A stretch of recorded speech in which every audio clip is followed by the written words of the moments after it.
साल था 2008। दीपेंद्र गोयल और पंकज चड्ढा ने मिलकर एक ऐसी ऑनलाइन वेबसाइट की शुरुआत करते हैं जो फूड इंडस्ट्रीज में हाई रेवोल्यूशन लाने वाला था। लेकिन उन्हें भी यह नहीं पता था कि वो जिस काम को करने जा रहे हैं एक दिन इतना इम्पैक्टफुल होगा जो एक दिन पूरी फूड इंडस्ट्रीज को बदल कर रख देगी। लेकिन एक मिनट, अगर आप बिजनेस करते हैं या बिजनेस करने वाले हैं तो इस वीडियो को लास्ट तक जरूर देखना, क्योंकि जोमेटो ने कुछ ऐसी स्ट्रेटेजी अपनाई है जो उसने दूसरों से इंस्पायर होकर किया है।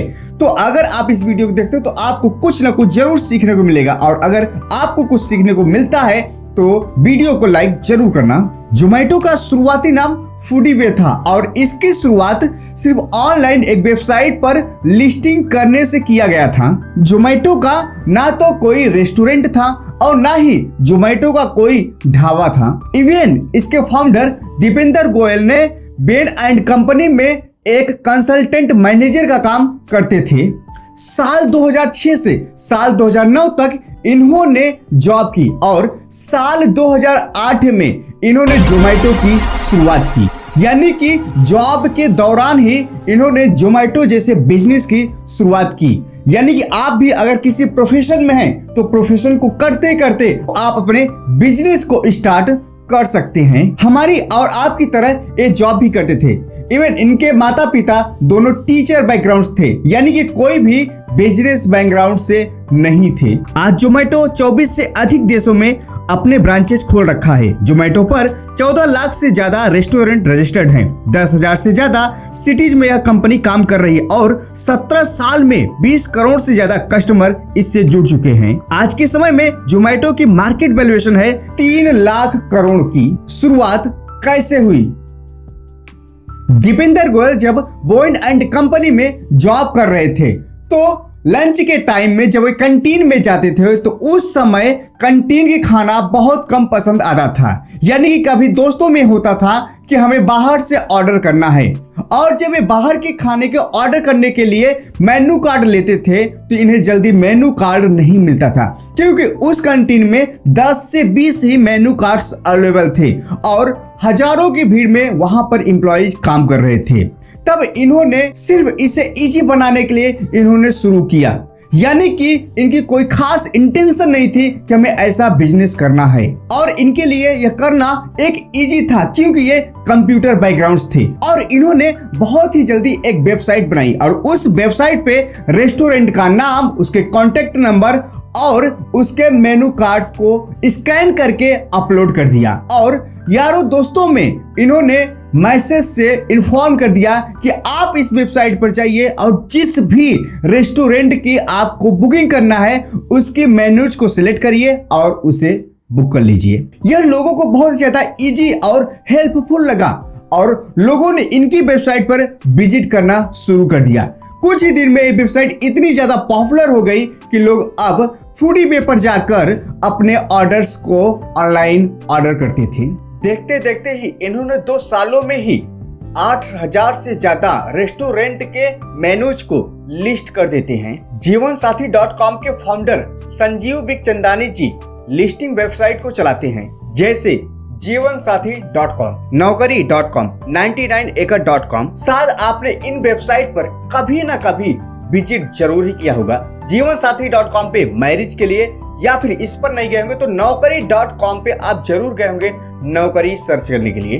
और ये जो कंपनियां हैं इनके जो फाउंडर हैं उनका नाम है संजीव बिखचंदानी जी। एक दिन संजीव बिखचंदानी जी फूड डिलीवरी के लिए ऑर्डर करते हैं, तभी किसी ने इन्हें सलाह देता है कि आप फूडीवे पर जाकर अपना ऑर्डर कर दीजिए। जब वे फूडीवे पे जाते हैं तो वहां पर ये देखते हैं कि यहाँ पे बहुत सारे रेस्टोरेंट लिस्टेड हैं और यहाँ पर दिन में 1 लाख से अधिक लोगों की विजिटिंग है।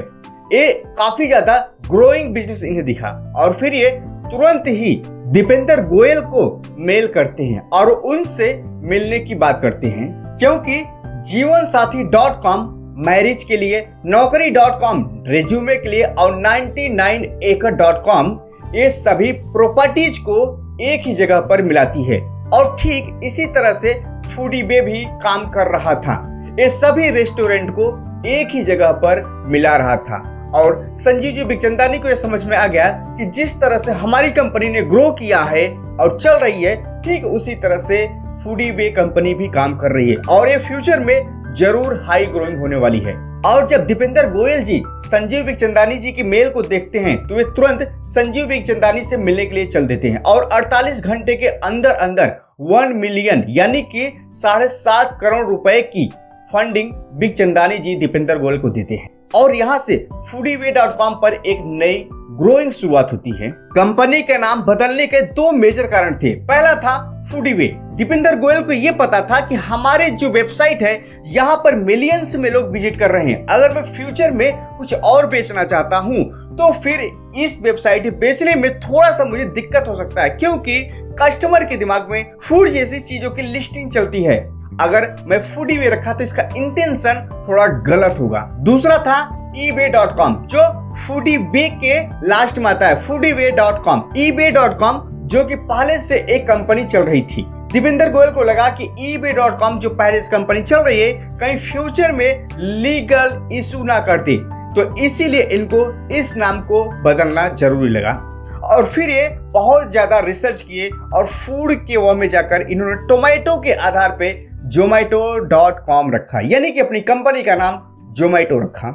जब इन्होंने zomato.com की डोमेन को परचेज करने लगे तब उस समय zomato.com का डोमेन $10,000 का था, जो बहुत ज्यादा महंगा था। और फिर एक बार के लिए ये अपना मन बदल देते हैं, कहते हैं कि इतना महंगा हम डोमेन नहीं लेंगे। लेकिन तब इनकी बात संजीव बिखचंदानी जी से होती है और संजीव बिखचंदानी जी बताते हैं इनको कि फ्यूचर में डोमेन का महत्व क्या है, और वो कहते हैं कि अगर आप नहीं लेना चाहते हो तो ठीक है, मैं आपको अपनी जेब से पर्सनल पैसे दे रहा हूं, उससे आप खरीदो। फिलहाल दीपेंद्र गोयल संजीव बिखचंदानी जी से कोई पैसा नहीं लेते और फाइनली zomato.com को परचेज कर लेते हैं। साल 2012 तक इन्होंने 40,000 से ज्यादा रेस्टोरेंट रजिस्टर कर लिया और ये 12 सिटी से ज्यादा सिटी में ग्रो करने लगे। इस समय पर इनके पास 1,000 से अधिक एडवर्टाइजर आ चुके थे। इन्होंने जॉब छोड़कर पूरा फोकस इस बिजनेस पर करने लगे और दुबई जैसे बड़े देशों में एक्सपेंड करना शुरू कर दिए। इनकी सिंपल स्ट्रेटेजी थी, ये जिस भी कंट्री में जाते थे वहां के ऑफिस और स्टाफ दोनों को हायर कर लेते थे, जिससे कि इन्हें सब कुछ बना बनाया पहले से ही मिल जाता था। और इसी स्ट्रेटेजी के आधार पर ये 24 कंट्रीज में अपना एक्सपेंशन कर चुके थे। जोमेटो ने हाई लेवल का कैंपेन्स चलाया। इन्होंने अपने कैंपेन्स को बढ़ाने के लिए और एट्रैक्टिव बनाने के लिए ऋतिक रोशन, कैटरीना कैफ जैसे एक्ट्रेस को भी हायर किया।